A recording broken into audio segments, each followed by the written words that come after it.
Welcome, my lovely brothers and sisters.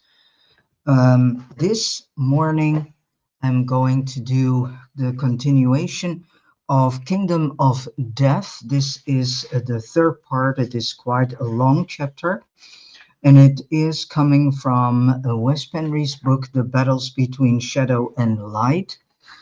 And I advise you to go back to part one and part two. And we are starting this with the opening of our mission according to the Gnostic texts. So we have touched on earlier that our mission as three-unit composites, which means soul, mind, spirit, is to spread light into the darkness so we can transform the solar system, which is the Kenoma. We were designed to do it from here in planet Earth, and we would do it from inside those Homo sapiens meat bodies. So it's all a process that takes place within ourselves.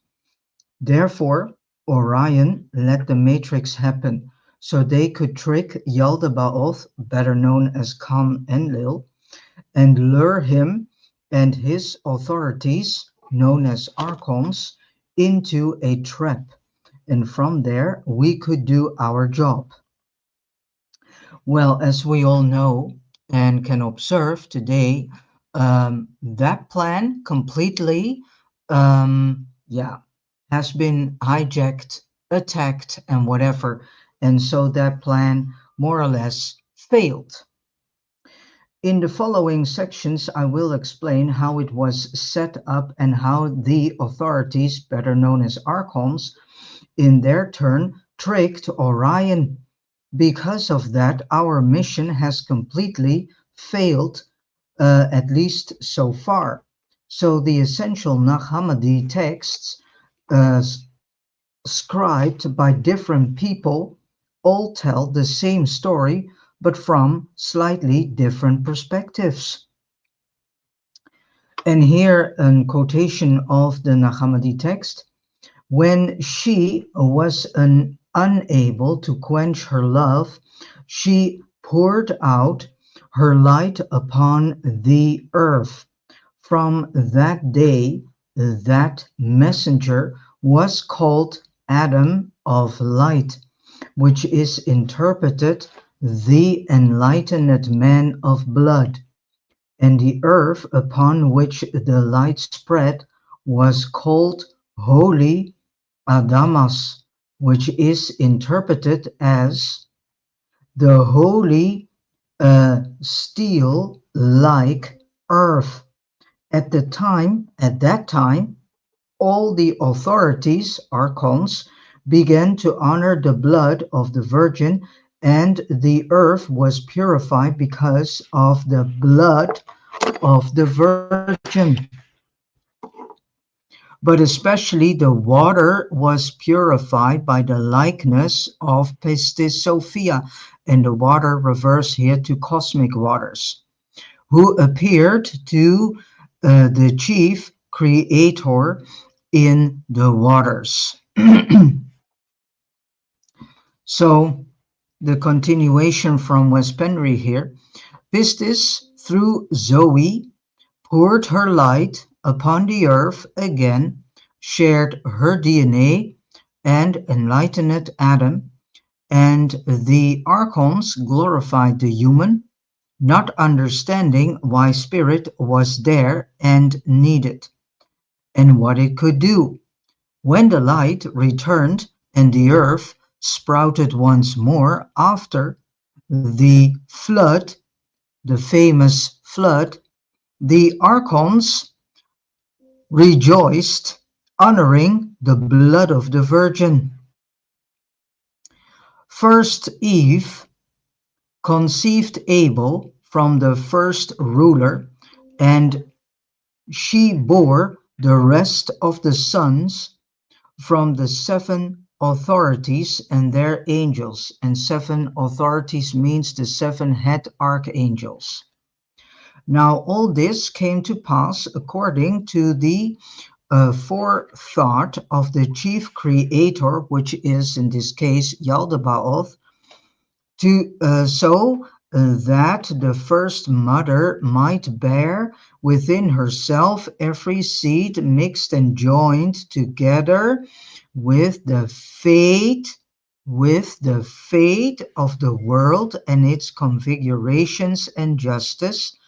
A plan came into being because of Eve, so that the fashioned bodies of the authorities, better known as archons, might become fences for the light. Then the light will condemn them through their fashioned bodies.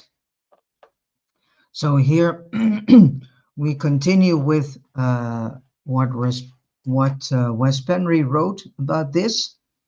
The above text on the origin of the world is more precise than the secret book of John, long version, in that it mentions Eve having sex with all the 7 authorities and thus with all the 7 head archons, not only Yaldabaoth.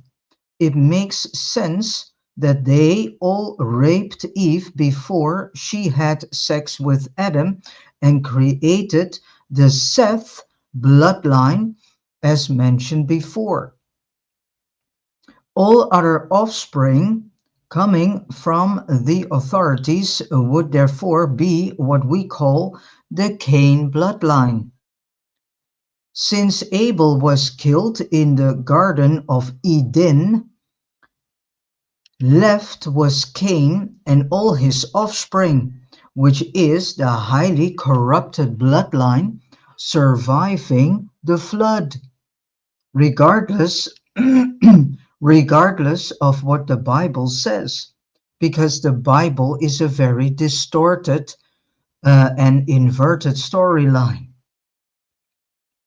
It was the opposite.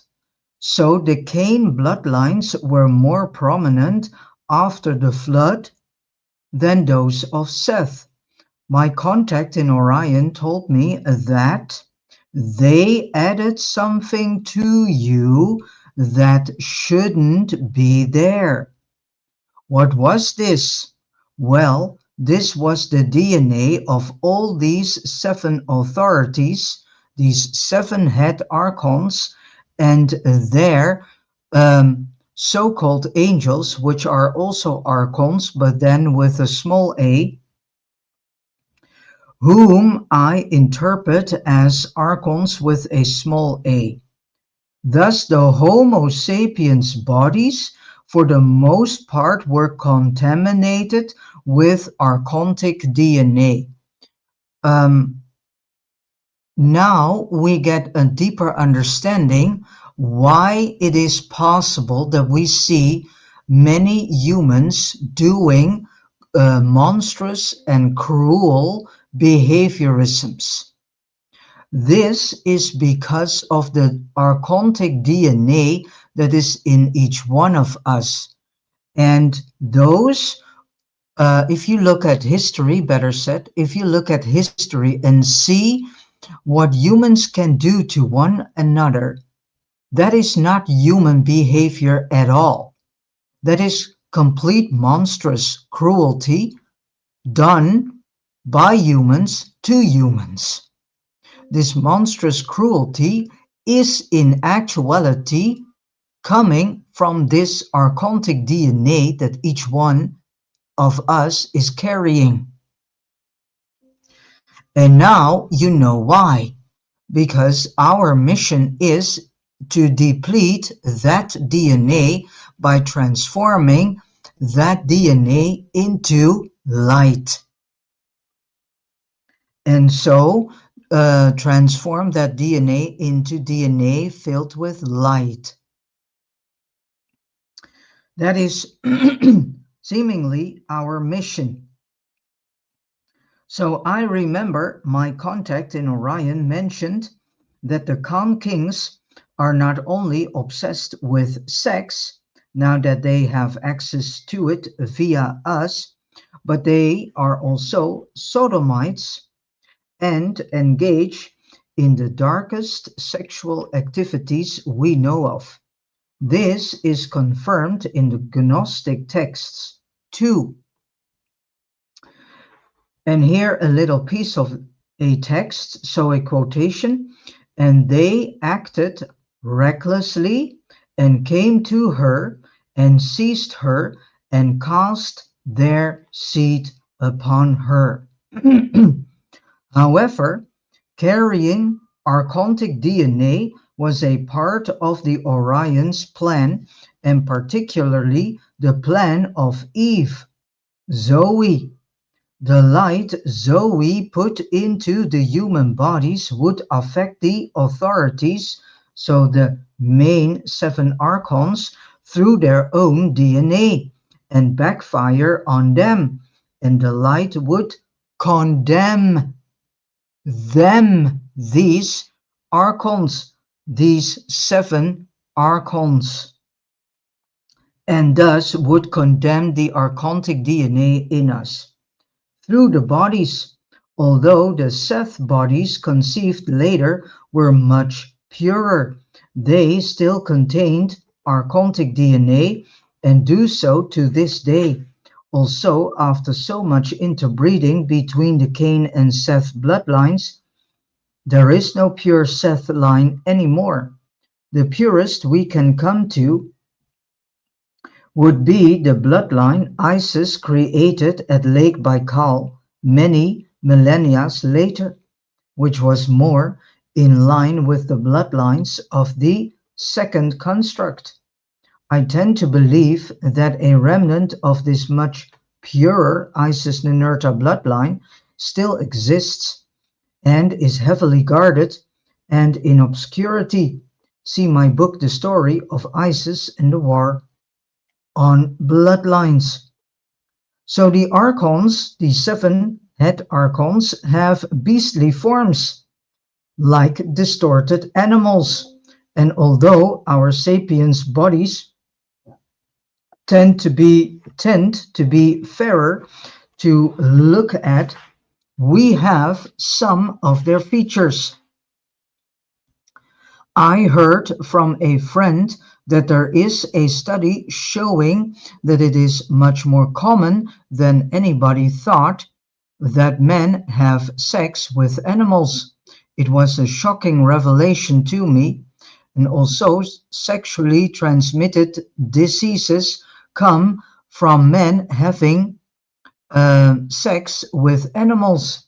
It makes me wonder if having sex with animals is a lingering dramatization of the archons raping Eve about 15,000 of years ago.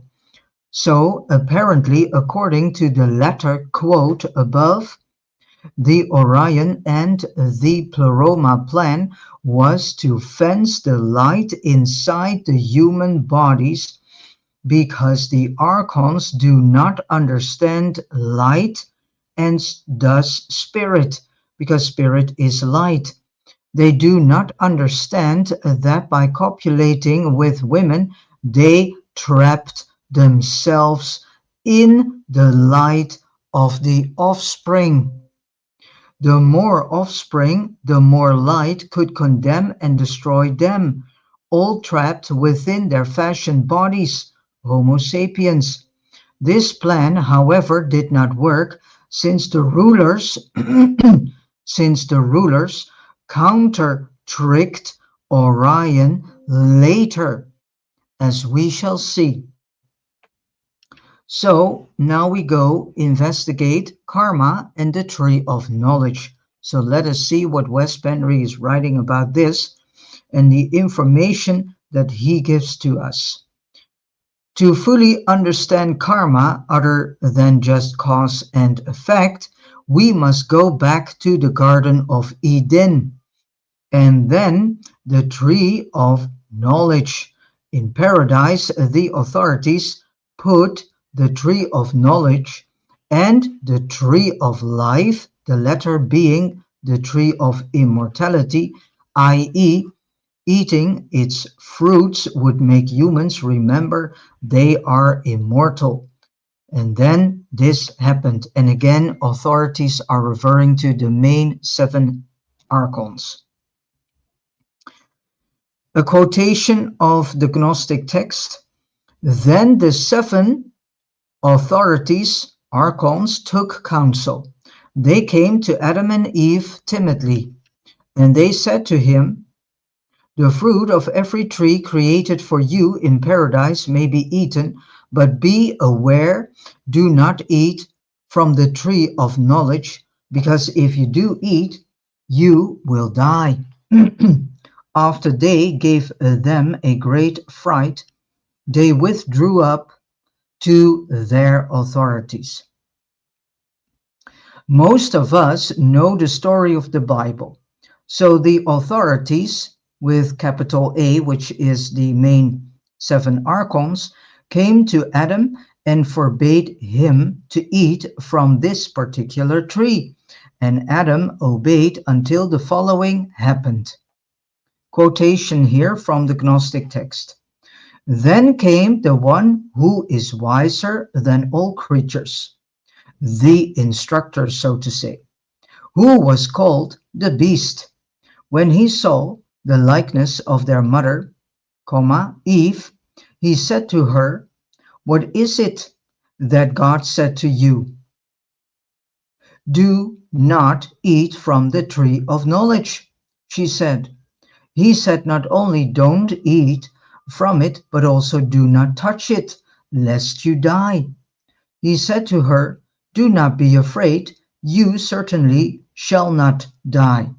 For he knows that when you eat from it, your mind will be sobered and you will become like gods, with God. And this sentence needs to be translated with, you will become like creators yourself, knowing the difference between evil and good people.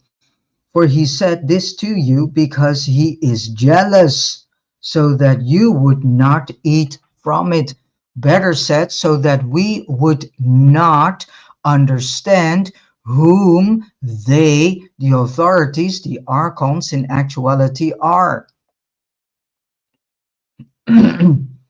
So we continue with Wes Penry here. On the Origin of the World book, the instructor is an androgynous being created by Zoe and Sabaoth before the archons created a human to serve them.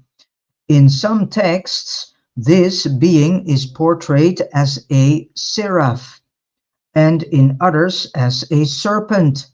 The Jews call the instructor Eve of Life, and the authorities call him a beast.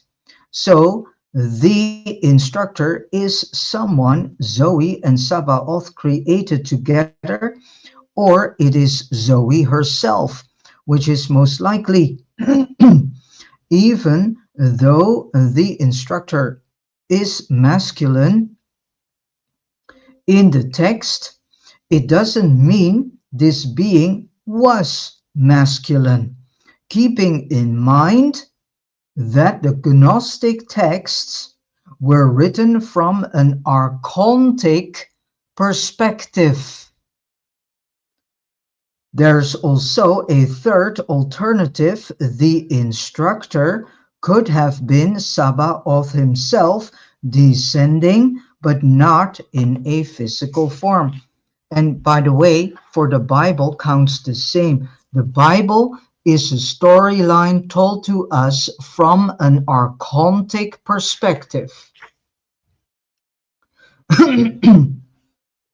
And then to recap, the first Eve who incarnated in the first human female was Zoe, but she later vacated and left only her breath in Eve's body, upon which Eve became the second incarnated human spirit through Zoe's breath in the same fashion as Adam. Here, Zoe appears in the garden and encourages both Adam and Eve to eat from the fruits to understand the difference between good and evil, which, among other things, leads to this quotation. The tree of knowledge between brackets, from which the first man ate, and which opened his mind so that he loved his female partner and condemned other alien likenesses and loathed them. This means that after Adam and Eve ate the fruits, they both realized who the archons were.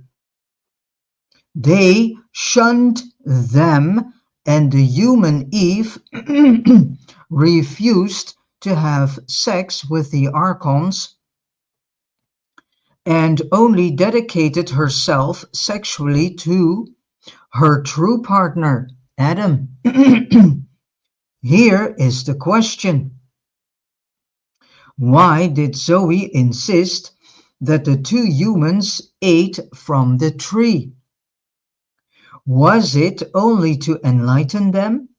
That may have been a part of it, but putting two and two together, the story doesn't end there. Everything up to this point was part of the plan to trick the authorities, the main seven archons, allowing Adam and Eve to understand duality and thus to understand the archontic reality or world or Kenoma. Orion planned to apply karma to the archons so that they may be responsible for their actions and can be judged accordingly. How does that work? So how does that work? Well, ultimately, it was not Yaldabaoth's decision to create Homo sapiens. According to the Gnostics, it was Orion's decision. Knowing how the archons work and how they copy everything, Orion knew what to do to trick the archons into doing what they did. Orion planned the entire matrix. It all started when Pistis showed the image of the first human in the cosmic water so Yaldabaoth could see it. This was all part of an old plan Sophia had from the beginning before Tiamat was created, but because the Gnostic texts only mention Tiamat in passing now and then and concentrate on the history of Homo sapiens, we need to put everything in a relative time perspective. However, in the Gnostic texts, there is no reliable time frame, especially when going far back in time. So I will go for the Nag Hammadi in this case and exclude Tiamat from the equation. So the story will still make sense. So what was the purpose of Sophia showing Yaldabaoth the image of a human? It was to make him and the rest of the authorities anxious and fearful. A being existed who was more intelligent and powerful than them. And this is something we need to realize. We are far more than they are. They lack spirit and they lack intelligence too. And they did not know what it was. That is when they decided to create a similar being in the image of the authorities themselves. And the two beings, they saw in the water the human and Sophia. Predictably, they created a bad copy, so they, the archons, created a bad copy of the originals, which became Homo sapiens. This was exactly what Pistis and Orion wanted at that point to fulfill the so-called, between quotation marks, prophecy. And prophecy must be fulfilled, unfortunately. According to my contact in Orion, he was not talking about the Bible prophecy, no, and the book of Revelation, no, which is Marduk's work. So the Bible is Marduk's work, and the book of Revelation is all about Marduk. He was the contact, Wes Penry's contact in Orion, was talking about the human experiment. Zoe being Eve in the creation of Homo sapiens permitted the seven chief archons, the seven authorities, so to say, the authorities with capital A, to, between quotation marks, cast their seed upon her, as they call it in the text, and she got pregnant with all of them just as planned, and so the archons did this. So all their DNA could be placed into the Adama, as mentioned earlier. This became the Cain and Abel's bloodlines, although Abel was killed. When this was done and Zoe had breathed spirit into her archontic offspring and fenced us into these, between quotation marks, fashioned bodies, we had the knowledge of good and evil, and that there are consequences to one's actions, and evil consequences will be judged. This was the concept Zoe and Sabaoth had when they planned our final mission, the fulfillment of Orion's prophecy, ending with the consummation of the age, which is the consummation of the archontic DNA in us by depleting this DNA from all its darkness and have it all transformed into light. As discussed in On the Origin of the World, Orion wanted us from within these archontic bodies containing their DNA. So our body is not really what we think it is.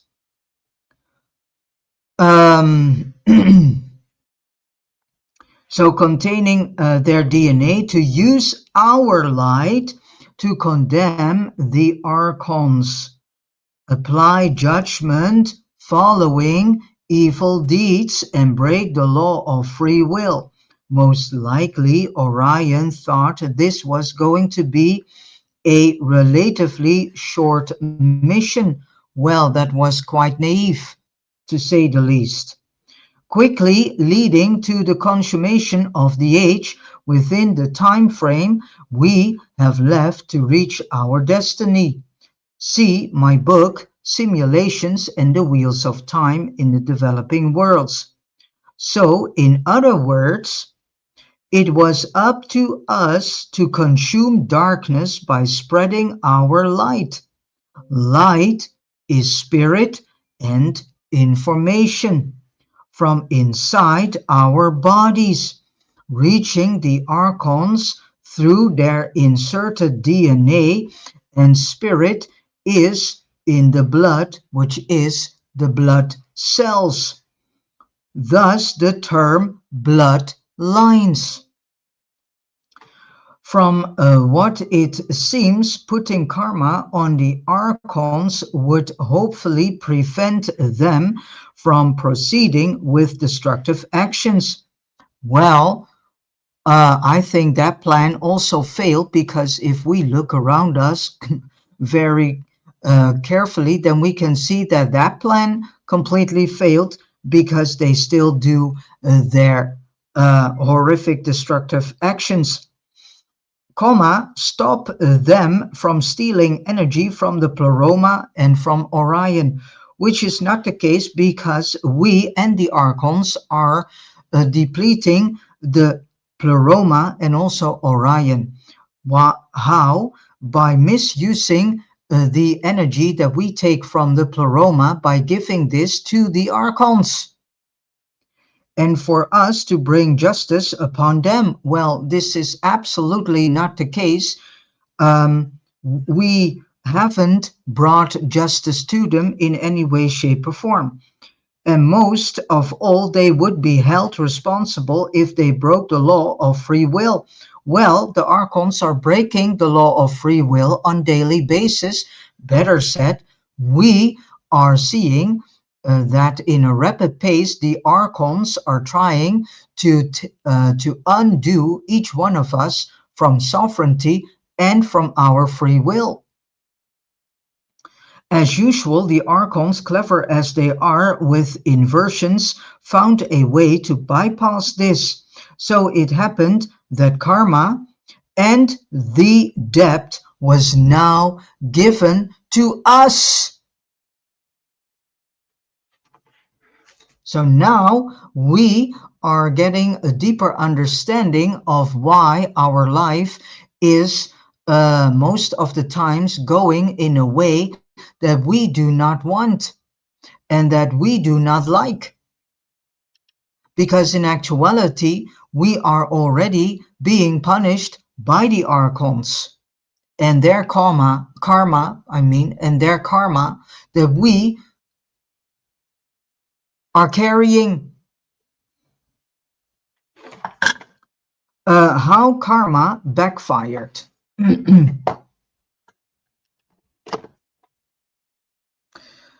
Orion relied on the fact, a bit too much in my opinion, Orion has been quite naive in many things.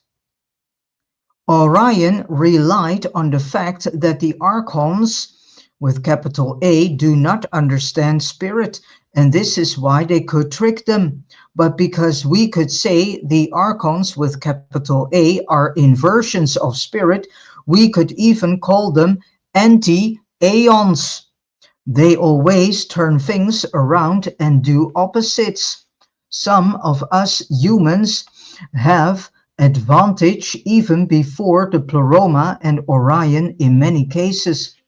We are androgynous and can operate in all realms, all the way from the first heaven of the pleroma to the lowest regions of the Kenoma.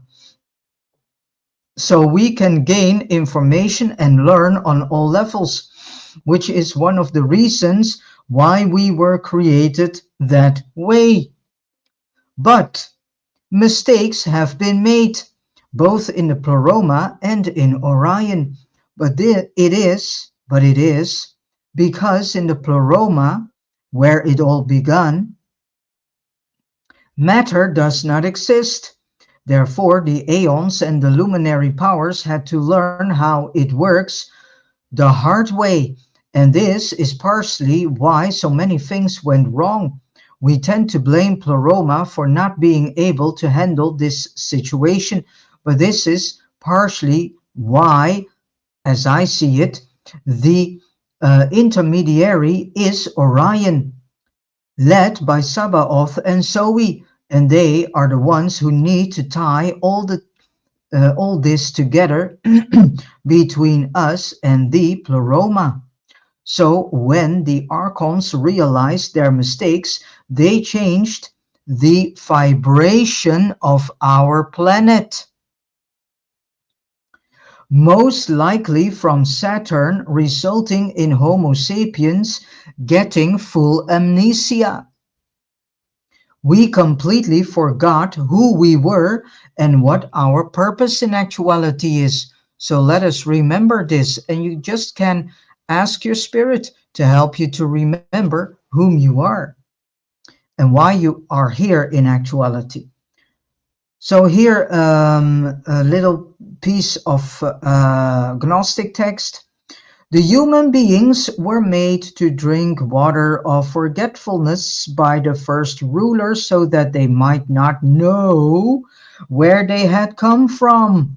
For a time the seed remained and helped, so that when the Spirit descends from the holy realms, it may raise up the seed and heal what it lacks, that the entire realm of fullness may be holy and lack nothing.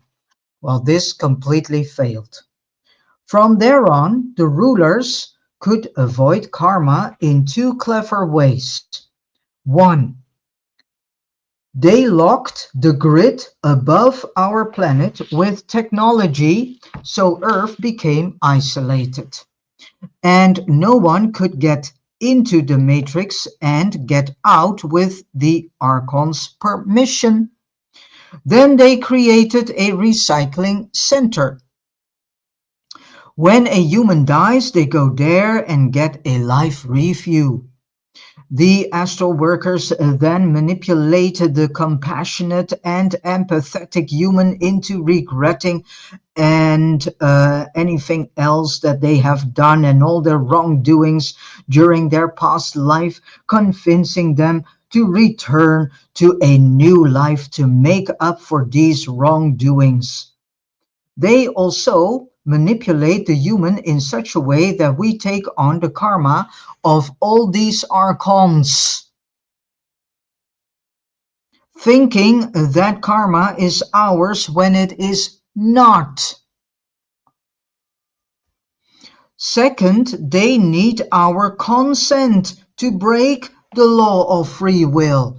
How cleverly that they have put out the voting system, because the voting system is one of the biggest, greatest tools they ever invented to make sure that we participate in their plans and that we give consent to all their plans and agendas of total destruction, and giving away at the same time, each and every time, a bit more away from our free will. And now we have come to a point that we almost are giving our free will into the hands of these archontic beings. So we are on daily basis helping the archons and destroying every day a bit of ourselves, even more so. Still, they want to continue doing what they are doing and get away with it. They need the human spirit so they can survive, and they do what is necessary to balance the equation so there will be a relationship between spirit and matter. Too much spirit will consume them. So now you get to understand why this whole idea of depopulation is coming from. Because if there is too much spirit in this world, then they know they will die rapid. This is not what they want. So they are doing their uttermost best to save their own asses, and that is why they do wars, they do everything to reduce human life, and in actuality to reduce spirit. So much spirit will consume them, too little will destroy and consume them also. As usual, the solution for the archons is manipulation. Thus we have the well-known formula: problem, reaction, solution. The archons are creating each and every problem in this world. Then they wait till enough of us humans are knocking on their door, and then they say, oh, we have a solution for you humans. And these solutions are always benefiting the archons, not the humans. And we can see this. Look around you and look closely to this world. This world is rapidly declining. and coming in a total destruction. The archons with capital A want us to do something they know we wouldn't agree with. Of course, we wouldn't. So they create a problem that will affect us negatively. We scream out for our government or any appropriate authority, so archontic assistance, to do something about it. And the archons, through their human allied, their human proxies and minions, come up with a so-called solution to the problem they themselves have created. And thus, the archons with capital A get what they want. We give them our consent. And now we come to a very interesting part, and that is called patents.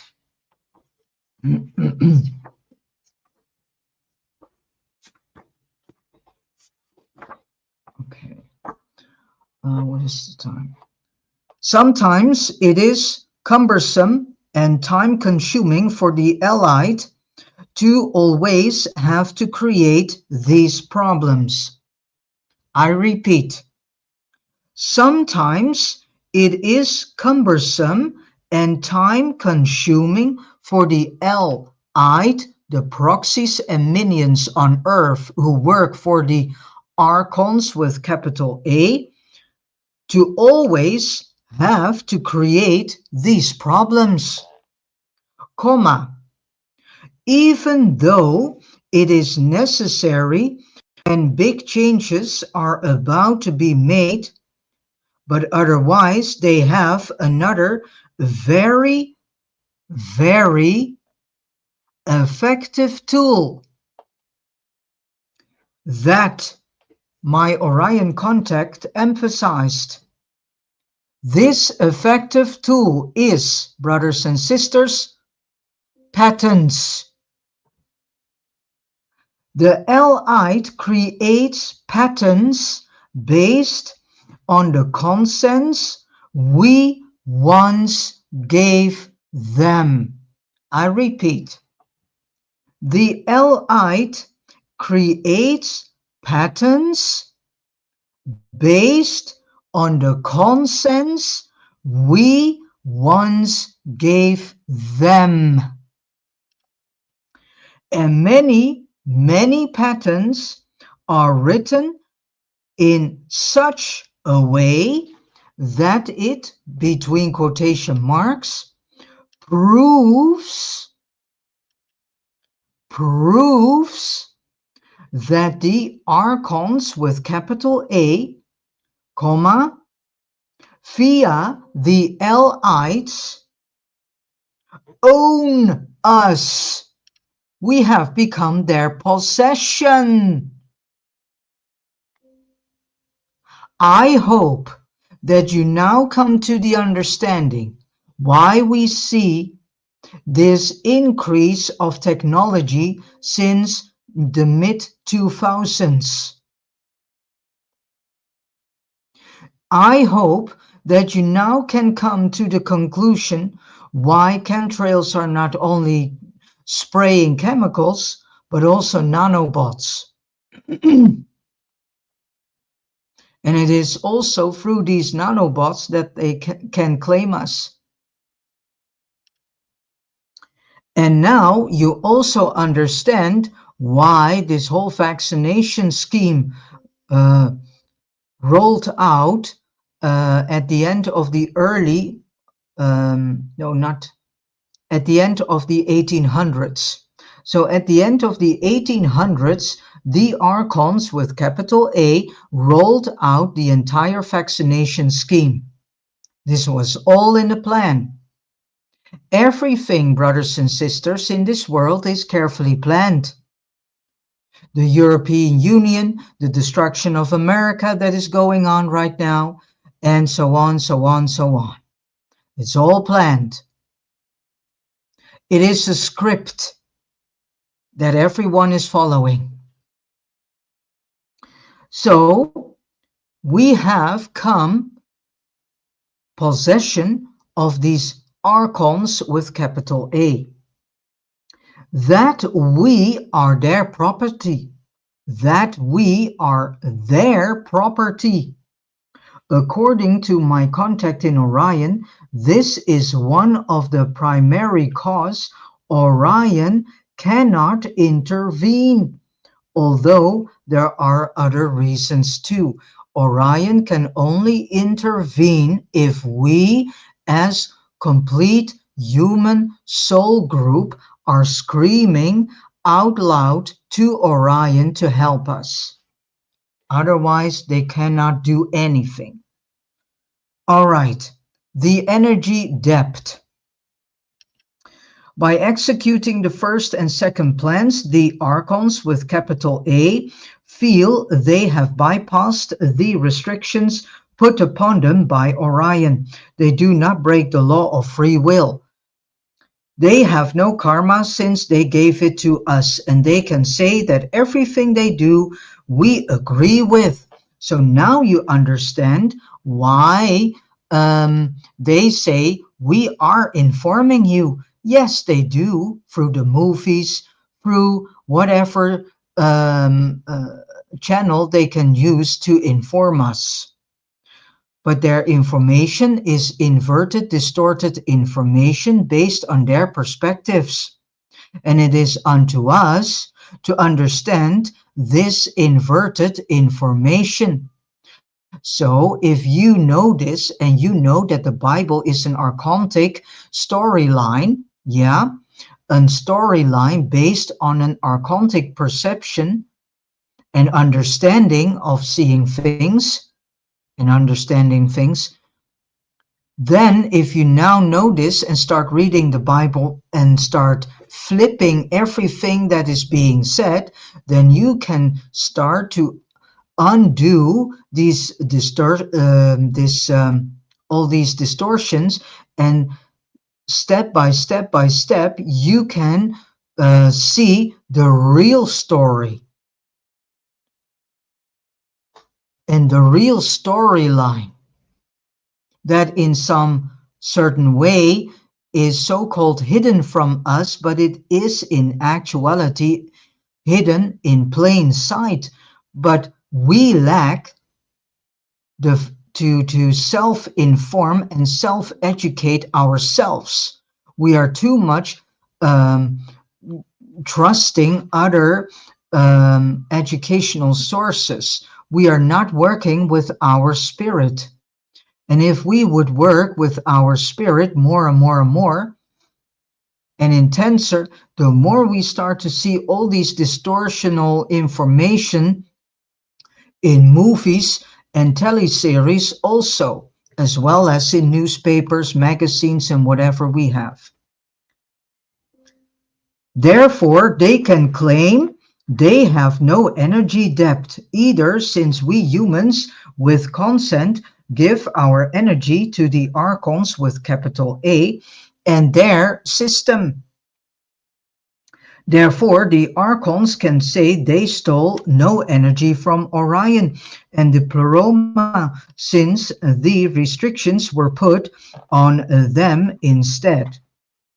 We are the ones stealing the energy and giving it to the archons. So the depth becomes ours by our consent. This is, of course, done while we are ignorant, and therefore I would think has little value when the archons stand trial. But this is how they operate to counteract any intention from the pleroma and Orion itself. I have discussed the depth before, both in the West Penry papers and in my books, but the concept can't be fully comprehended, until we study the Nag Hammadi library. When we do, things become a lot clearer. So our encoded, between quotation marks, reality.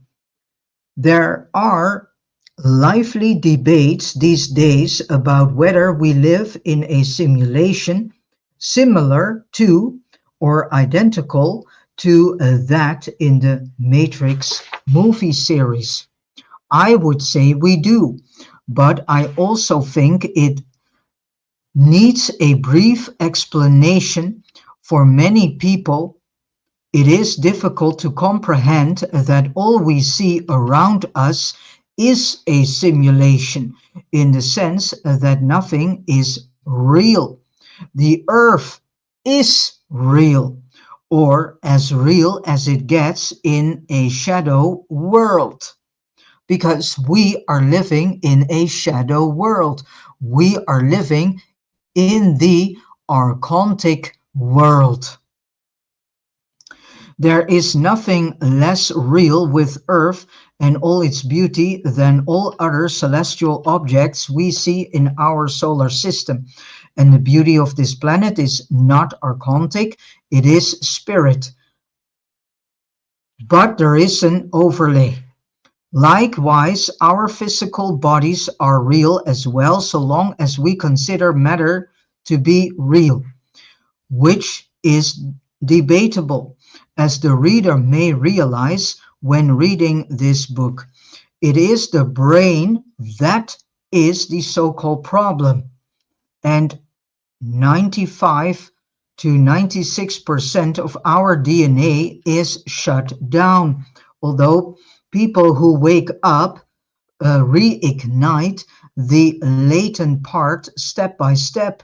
The brain is a decoder of the reality outside our bodies, and the encoding comes from Saturn as a projection.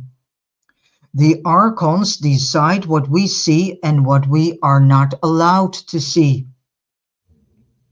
If they want to change how we see things, such as the sun, the moon, or the stars, and how much of it they want us to perceive, it is not a big deal.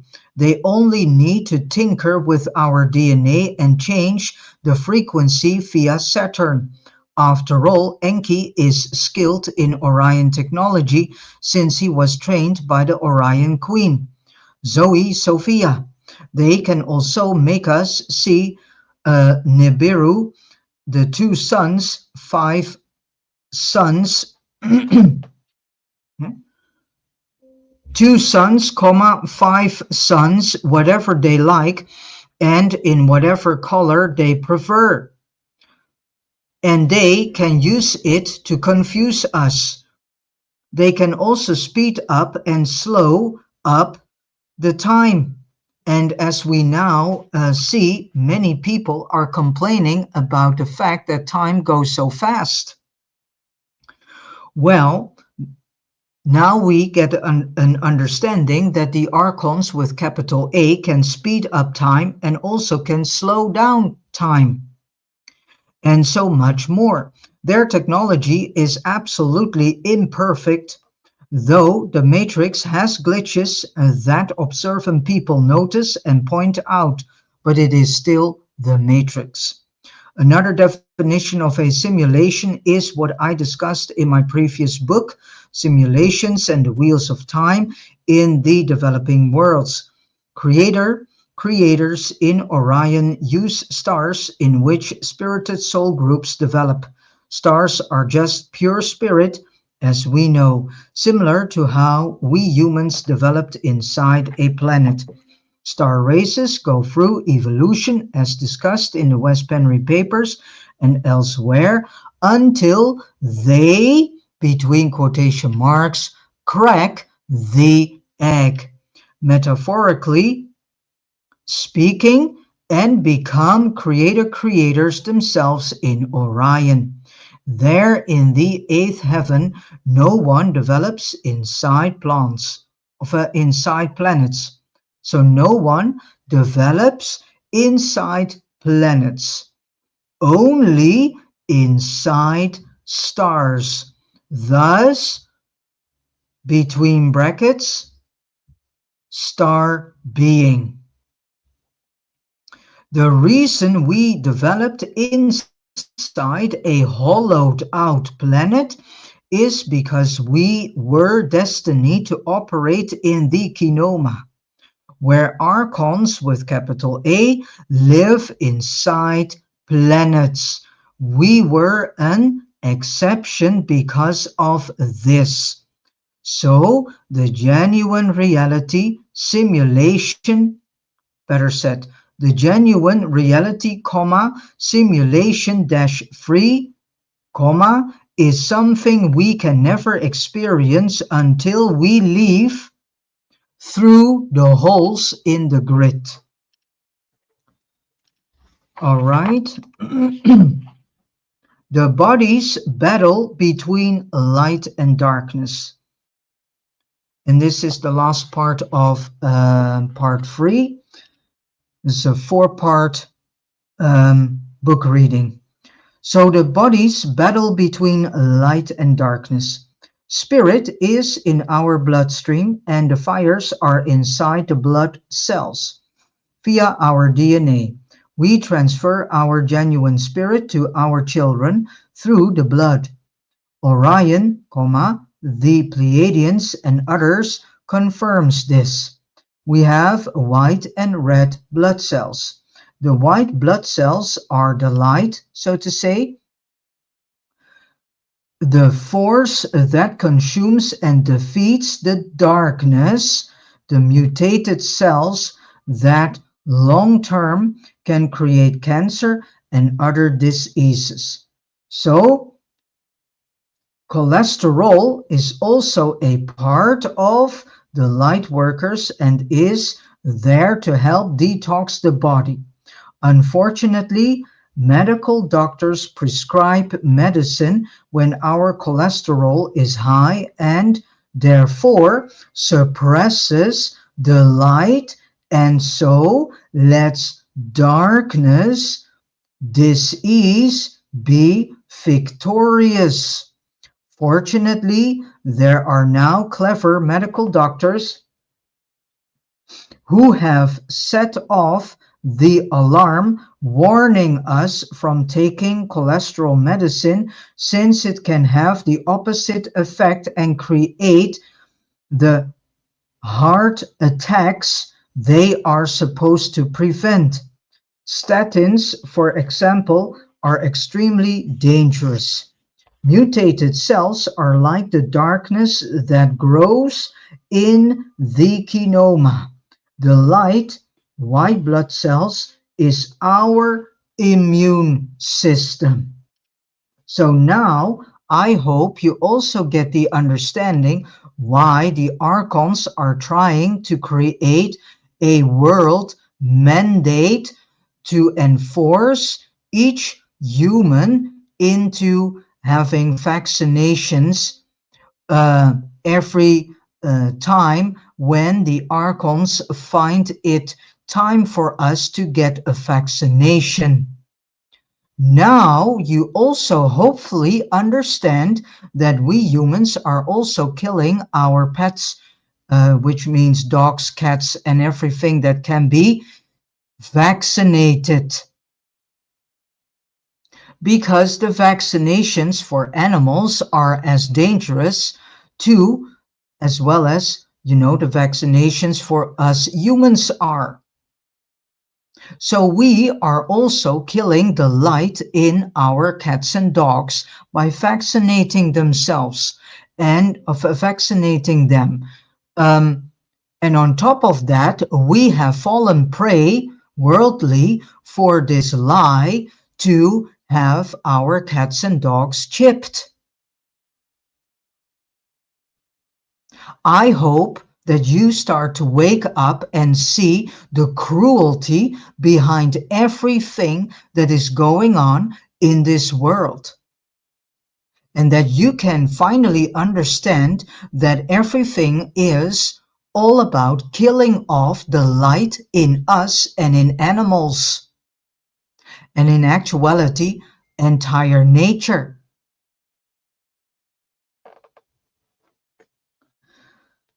Mutated cells are like the darkness that grows in the Kenoma, the light which is represented through and by the white blood cells is our immune system, fighting off abnormal cells and potential diseases continuously.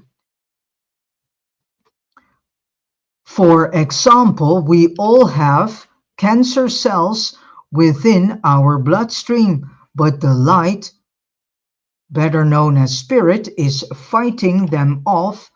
As above, so below. But what are the majority of human beings doing? They go to a hospital, they listen to a doctor, and then they are pumping up their body with chemicals that is injected into them to destroy the cancer. And this chemotherapy is destroying eventually every cell, also the ones that are good.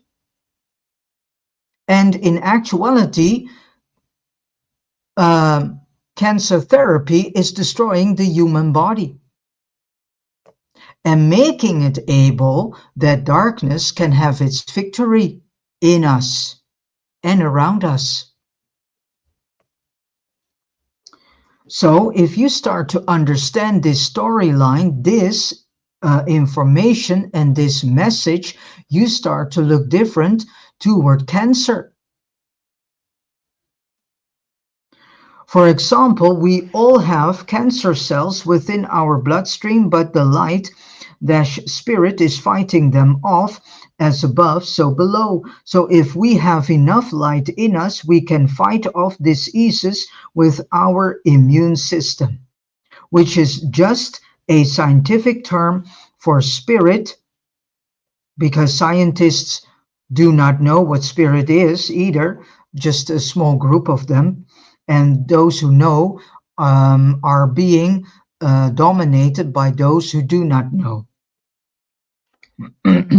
So the war between light and darkness exists on all levels. And now I hope that you understand why everything in this world is poisoned. The soil, the water, the tap water, the food. And this all has a reason to destroy the light within us, to destroy spirit in us. Why? Because the archons with capital A want to destroy the pleroma. And that the pleroma becomes the same as the kenoma, a dark world. A world of total death. And look around you, you can see that death is here. And we are in actuality going into a new level of death, which is synthetic so-called biology. And if you look around, you can see the syntheticness everywhere. Synthetic is death, is lifeless. From the pleroma to the abyss. So the same war goes on inside our bloodstream too, because our bodies are just another level of the cosmic war. So we are still in a cosmic war. For example, a severely traumatized person may have a greater risk of getting sick, which we know is true psychology, and medicine are aware of this too. So now I hope that you also understand why they are constantly, and the archons are constantly traumatizing all humans in this world 24/7 with all this fake news. That is why they have bought up all the media, so they can set the media to their hand and let the media produce all sorts of news that is not news at all, but just a fantasy thing, but to make sure that we are constantly triggered and get traumatized. And I recommend you to go back to all these book readings again, and that I have done from all these Wes Penry books, because they contain a lot of information. So um, we humans are being traumatized on daily basis, 24/7. They do everything to traumatize us. And now we get to the understanding why we see an increase of diseases. And so many people having cancer, and an increase in diseases amongst our animals.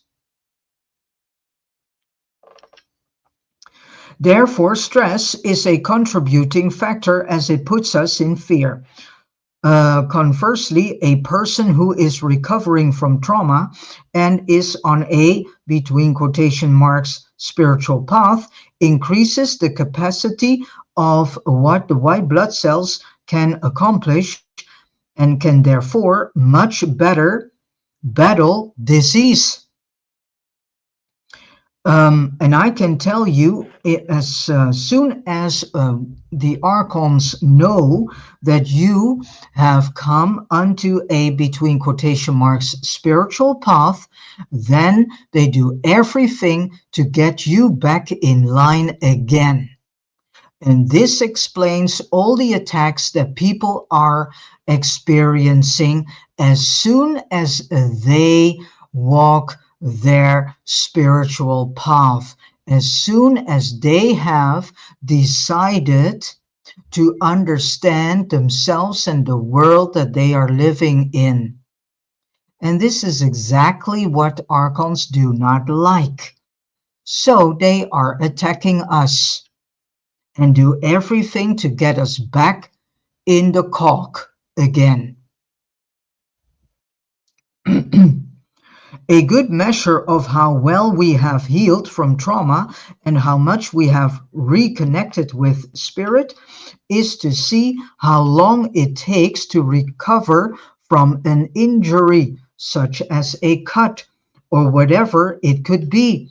The faster we recover, the better spiritual shape we are probably in, because the light, better known as the blood cells, the white blood cells within your body, works sufficiently. With that said, I do not mean that people who heal slower are bad or dark people. That's not what I'm saying. It probably just means such a person has more unaddressed trauma, or trauma they have yet to override with a higher state of mind. We are all somewhere on the scale. So it comes down to inner healing. And this is one of the reasons why so many say the work lays inside of you, not outside, but inside of you. um,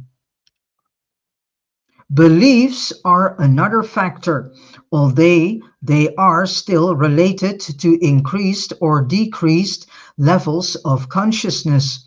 Our thoughts are powerful, so if we rigidly hold on to a belief and are not willing to be fluid, that can also bring about unwanted effects. So continuing to learn, developing the inner self, and expanding our consciousness leads towards both physical and mental health.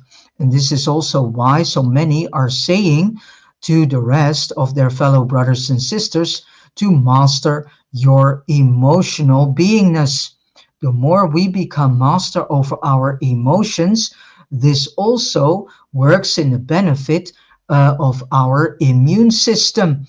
And our immune system also strengthens when we are able to master our emotional life slash emotional self. It all works in togetherness. It is the best medicine against vicious, between quotation marks, diseases, regardless of where they come from. Not to mention that these are natural remedies not involving dangerous drugs. These days, in the light of so-called pandemics, which are not pandemics at all, in whatever way it is being spread, is to build up one's inner light so it can better fight off the threat to the body. And next time, that will be part 4. Then we are then we are closing off. That's too much still. Then we are closing off with the conclusion, which is 9 pages, I think. Then I start with the conclusion, and that will be part 4, and that will be the last part of this series, Kingdom of Death. An interesting chapter, I must say. This is, I think, was chapter 10. Now you understand also why I am giving you this information, why I do these live book readings to help my fellow brothers and sisters to get informed and to have themselves self-educated, and so they can understand better themselves, the things that are going on in their own lives, as well as in life itself and in the world. The more we get the information that we need to have so we can understand clearly what is really going on, then we can learn to become neutral and to stand from a neutral point in everything. And the more we are able to become neutral, which means observe and see that it is all planned and deliberately done, the more we can be able to do so, the lesser grip all these created scenarios have on us. And then we can help to change the reality. So information is very important to get. And so you have this idiom that says knowledge is power, but not to misuse it, but to use it wisely in such a way that you eventually can become neutral for all the things that are happening around you and can really see it all for what it truly is. All right, with this said, I have come to the end of doing this live book reading. Tomorrow I proceed with the last part. Let us close off with a nice piece of music created by Ben Sound. And I wish you all a beautiful, joyful day filled with a lot of love, truth, joy, wisdom, and revelations, all coming from your own spirit. So thank you so much for tuning in, for listening along through Facebook, through Rumble, through the mobile platforms, through YouTube. And let us listen to this beautiful piece of music titled Love. I'll see you next time, and enjoy the sunny shine that you may experience today in your day.